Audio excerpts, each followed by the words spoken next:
So I've just set off from the car park and I'm just heading up, basically choosing a route up Ingleborough. And the aim is to be as light as possible in terms of what I've packed. So I've gone for a nice lightweight pack. I think in total it's around about 9 kilos. And that's including several cameras, including a drone, all my water, food, all that sort of stuff. So it's very, very light, to be fair.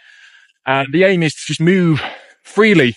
So I'm in my trainers and I just move with a bit of speed. So, you know, when I'm not filming and talking, I'm going to be trying to jog, especially on flats and downhills. So we just left the main road and we're just heading up a bit of a nice track, to be honest, which should lead on to a decent footpath and start making its way up to, well, to the top of Ingleborough.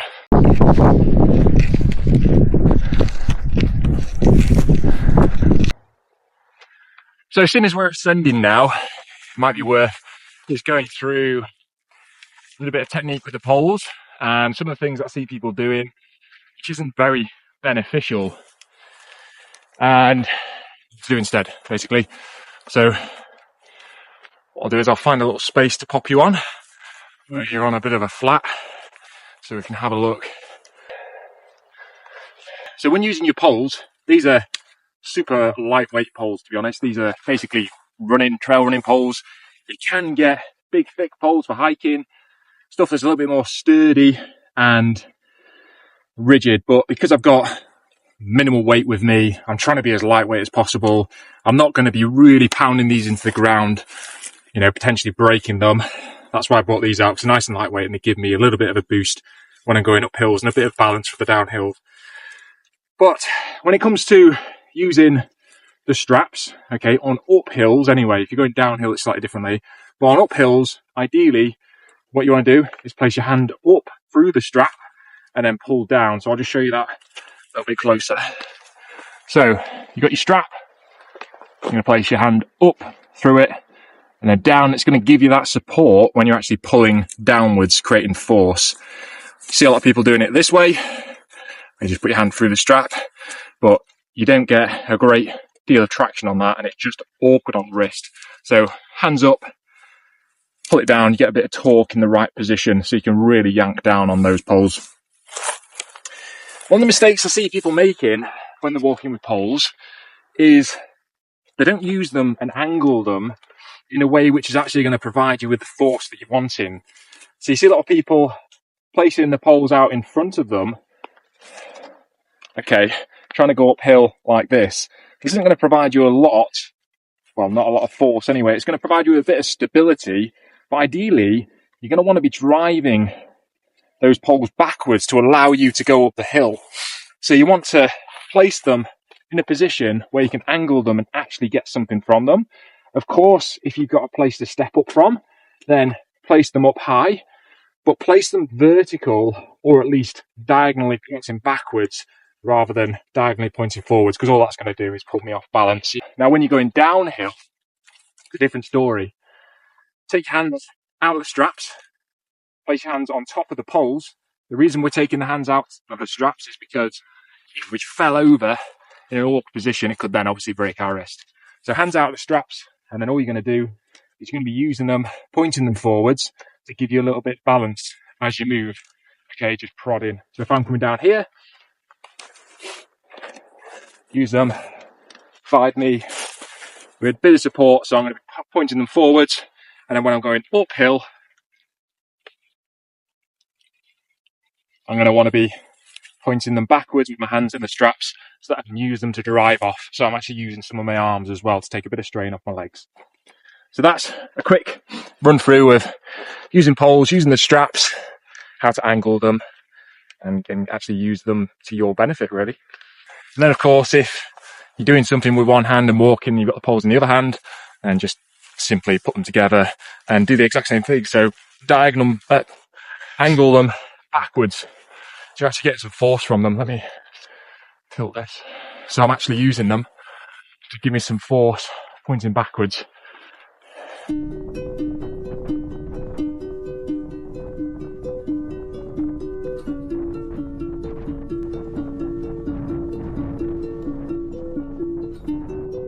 boggy ground. Oh, sopping wet feet now. Fantastic. Soaking wet. Good job I've got one spare pair of socks.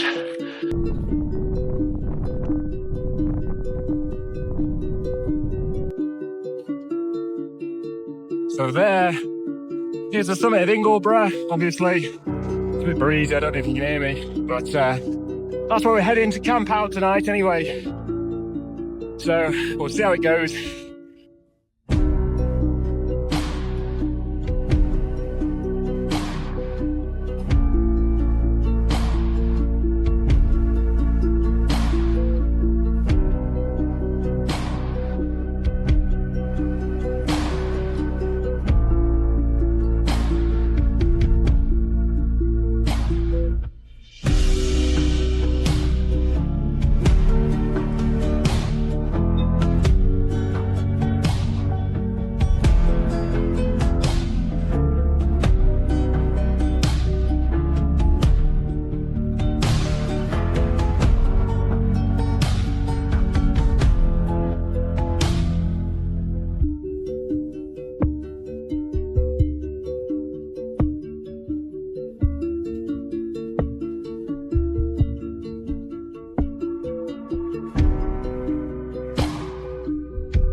So we have just, let's shut that door,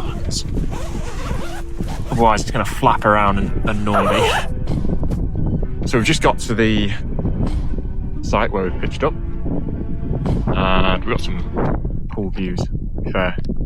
Hopefully there'll be a really nice sunrise over there somewhere tomorrow, and yeah, it'll look lovely when we wake up and open up the tent.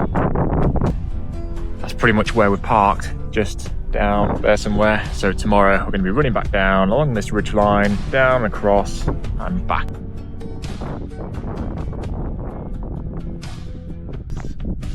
There we go.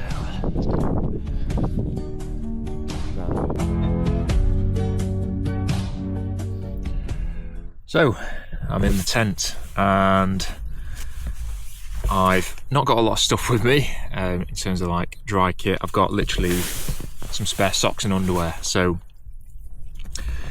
gonna get in those, get my sleeping bag to stay nice and toasty, but I've gone as lightweight as possible. Normally what I'd do is bring like a full spare set of clothes that I can wear at night just to chill out in, that's nice and dry, and then in the daytime, if I'm doing basically 2 days, 1 night, then I'd just keep the dry stuff on the next day. There's no point in putting the wet stuff back on. However, if we're doing 3 days and 2 nights, it might be worth chucking your wet stuff back on if you know it's going to be piss wet again on the second day, just so you've got dry clothes that second night again. So in the Marines we used to call it the wet and dry routine. It's basically where you just literally put your dry clothes away, put your dry clothes on at night and then put your wet clothes back on in the day when you're out and about. So I'm in the tent all sorted, and I've realised I've pitched it on a bit of an angle, and that the kind of place where you're meant to put your head is down that way, because it's got a pole which branches out to make it nice and wide, and then this is just a single pole this side, so it's a bit more narrow. So this is meant for the feet really, but my head's going this side. It's not a massive issue, I mean, it doesn't really matter to be honest, but just, yeah, something I've messed up on. My intention is to get up nice and early in the morning, get myself out when the sun's rising, and then pack away, leg it down, be back home for sort of 8, 9 o'clock in the morning, swing by Asda, get some food, some nice bread. The missus has already sent me a list of things that I need to get on the way past Asda Express, and yeah, and just have a good time. But I tell you what, the reason why I do this is it's just that bit of peace, you know, bit of peace, that bit of discomfort as well. It's not awful, you know, I'm not extremely uncomfortable. I've been in much worse positions in the Marines. You know, I've got a tent, nice and warm, dry, but it definitely just gives you that kick up the ass to go, actually, you know, you just appreciate all the little things in life, like a nice warm comfy bed and nice shower and all that sort of stuff. So it's nice just to come out and do this sort of stuff and then you end up appreciating all the other stuff. I'm by no means saying that this is like suffering or anything, because it's not. I do this for pleasure. You know, I enjoy this, but at the same time, it does give you that reminder that actually, yeah, you know, back at home it is nice, and it's good to then go home and sit on a nice, comfortable sofa and all that sort of stuff, having come back from a camping trip. You know, where you put yourself through a bit of a challenge. You've gone and you walked miles, and you feel like you've earned that time to sit and chill on the sofa. Whereas, you know, for me, if I haven't done stuff like this in ages, or if I haven't exercised, trained, whatever, I just get itchy feet and I just don't feel comfortable on a sofa. I just feel lazy, feel sluggish. But when you've done something like this, you feel like you've earned it, which is a real positive, and it's really nice. It's a good feeling. That's another reason to get out while camping. So I was trying to talk about kind of fitness earlier, but it was a little bit windy, so I don't think the footage really will stand. So I'll go over it again now. Exercise in itself isn't about, you know, when you've shredded and all that sort of stuff, the confidence, yeah, there's going to be a bit of confidence in terms of your body. You know, you're going to be able to be happier taking your top off. But ultimately, the confidence comes and the happiness comes from doing it. You know, doing the routine, being in a good routine, having completed a workout routine. You feel amazing afterwards. So it's that. It's almost, I mean, it is instant gratification exercise. If you feel good straight afterwards, that's instant gratification. I see exercise as instant gratification. I see it as something that can make you happy straight away. And I think social media at the moment is kind of putting this message out that it's a grind. You've got to, you know, go into the gym, dark gym with your hood up, and you know, it's a grind, and you've got to feel depressed, and it's delayed gratification, and then you've got the body and you've got the six pack in 6 months to a year or whatever, and then all the hard work's paid off. I don't see it that way at all. I see it as, you go out for a run, you feel amazing for the rest of the day. Go out for a run first thing in the morning, you feel incredible. Go to the gym first thing in the morning, you feel incredible. Like, yeah, you don't need to wait to have a six pack and all that sort of stuff to feel amazing. Just doing the thing makes you feel great. The main thing for us in the program, for myself and the people I work with, is having a purpose and having something that's bigger, you know, than just having flipping a six pack and biceps. It's about getting outside, being yourself, being positive, being happy. But that's the end of the rant on fitness. I am going to get my head down because I need to be up nice and early, and it's going to start to get a bit darker and colder now, so I'm going to get in my sleeping bag so I can warm it up before I get too cold.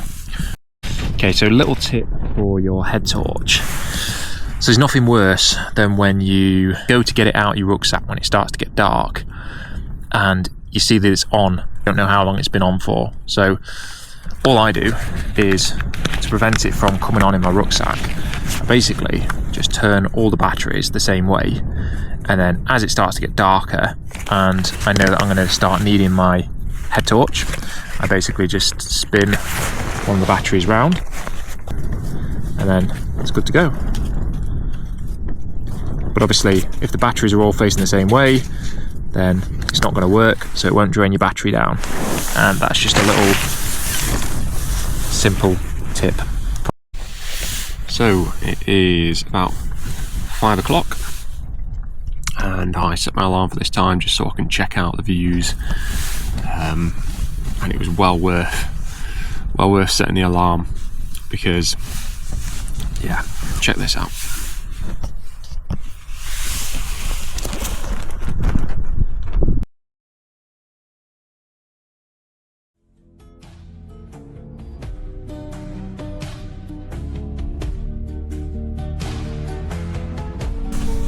See all the clouds just rolling over the hills in the distance there as well, and the red sky just starting to really glow. It looks absolutely wicked. This tent is pretty bad for getting a little bit damp.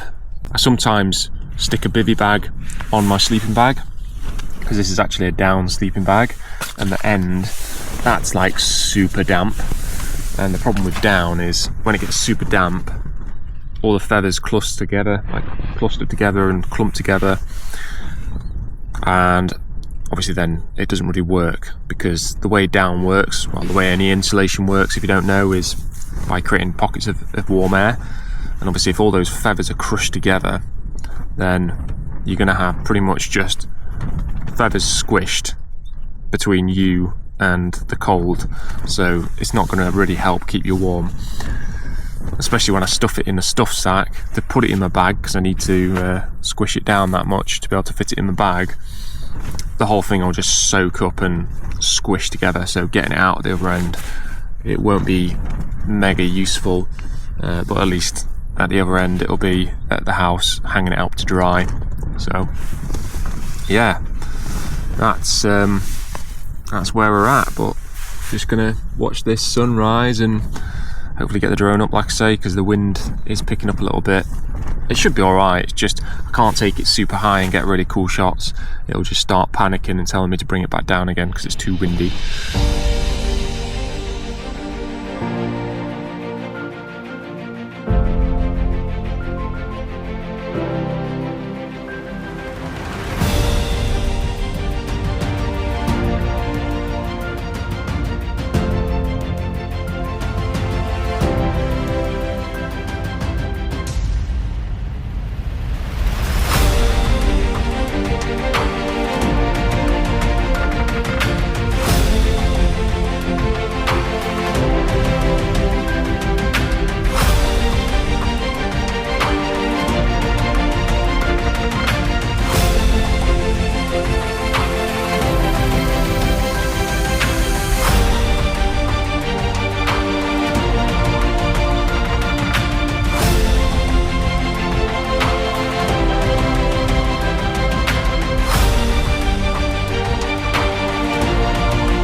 Good morning. So, because we've packed super light, we can get some running on the go today, especially on this downhill section. Well, it's pretty much all downhill, to be fair. But what an incredible morning. Had an amazing sunrise, really calm and peaceful. It was pretty windy all night, to be fair.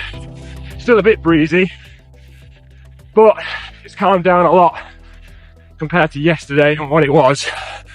But yeah, absolutely, there is no better feeling than moving light and being able to move freely through the mountains. Incredible views all around. Think of a better way to start the day, to be honest with you. And I'm not a huge fan of running in the towns and villages on the roads. I get really bored, but I never get bored on trails like this because you're having to constantly think about where you're placing your feet, and you've got amazing views literally all around. So it doesn't get much better than this, to be fair.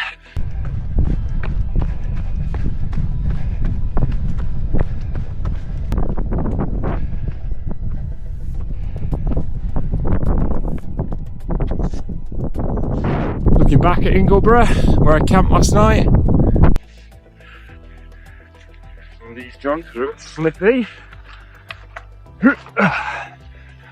What fantastic mini adventure. This does not fall into my training plan. Just a bit of extra fit. And I think we can get sucked into this idea that everything needs to be optimal. The thing with outdoors is, you know, it's unpredictable. You get out, it might be a bit colder than you thought, a bit windier, so it's a bit harder. Ground might be a bit boggier. It makes, you know, it makes it a bit harder, and you use a lot more energy. You can't really plan for a lot of that. And these optimal plans are not always optimal because they prevent you from doing stuff. You think, I won't go out today because I've got to go and do my strength lift tomorrow. I don't want to get out. And then you miss the incredible sunrise at sunset. And it's like, yeah, brilliant. You know, what a waste. Just go and do your strength training the next day, suboptimal, and live your life and absolutely enjoy, you know, what you do and getting out and about. That's the way to go. Well, that's what I think anyway. Personally, if you can get out and do cool shit, the stuff you enjoy, the reason why you train, then get out and do it.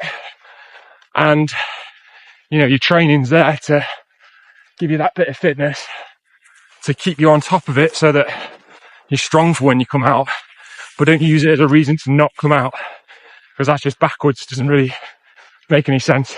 So on running trainers then, I used to have a set of Gore-Tex Salomon running shoes, and I thought they were wicked, have dry feet and all that sort of stuff when you're in the hills. However, Gore-Tex trainers in the hills doesn't really translate to dry feet, because as soon as you step in a bog and water gets in, it is way harder to dry out. So personally, I would always just opt for no waterproof on your trainers. Let your feet get a little bit soggy, they'll dry out.